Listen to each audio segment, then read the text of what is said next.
The neighborhood.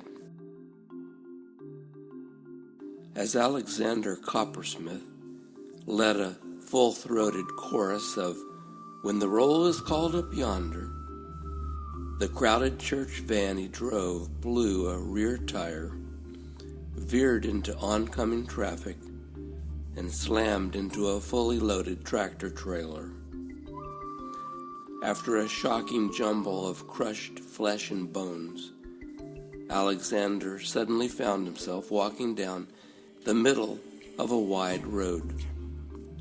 The change was abrupt, and his thoughts were blurry, like he had been forced out of bed only half awake. Nevertheless, curious about where the road would take him, he trudged along while thinking, "Not sure where I'm headed, but surely something will turn up if I keep on going."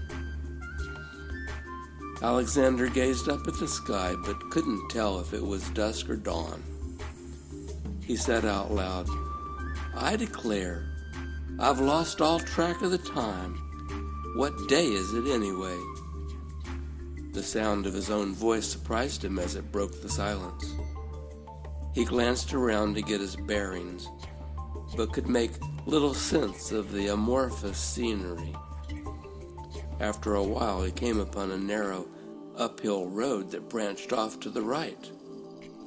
But Alexander preferred the easy hike and chose to continue on the wide road that proceeded downhill to the left. After what could have been minutes or hours, Alexander reached the bottom of the incline and entered a city. He strolled down the main street, past several nondescript shops, but saw no other persons.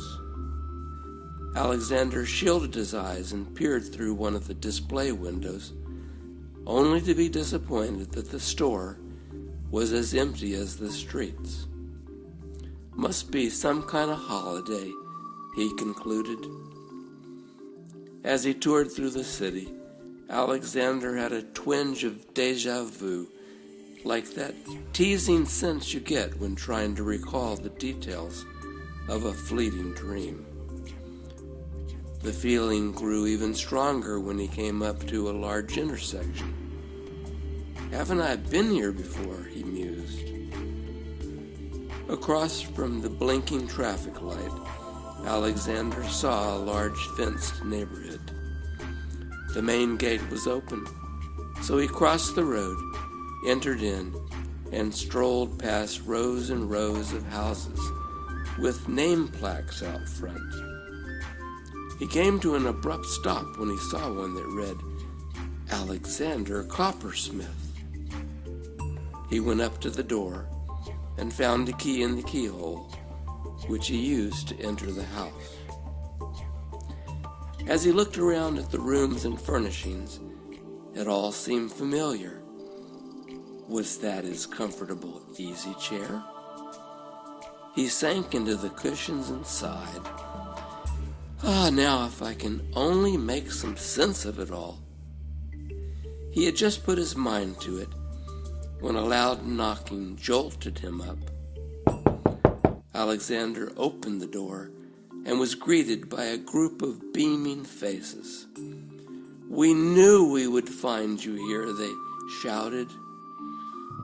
At first, Alexander stood there dumbfounded, but then, like an amphetamine rush, it started coming back to him.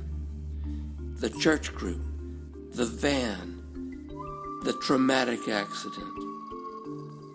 "I think I know what happened," Alexander said, "but I'm not sure where I am." "Haven't you guessed?" someone exclaimed. "Where did you think you would go when you died?" "Of course. I see it now. We were killed in the crash, and here we are." They all embraced and rejoiced to have entered into their eternal resting place. Then they pulled Alexander out the door, and the group walked around the neighborhood, pointing out each other's homes, while swapping tales of their previous lives as members of the non-denominational Purified Life Temple. I hope you enjoyed that. The rest of the story can be read on my website at www.trippingup.net.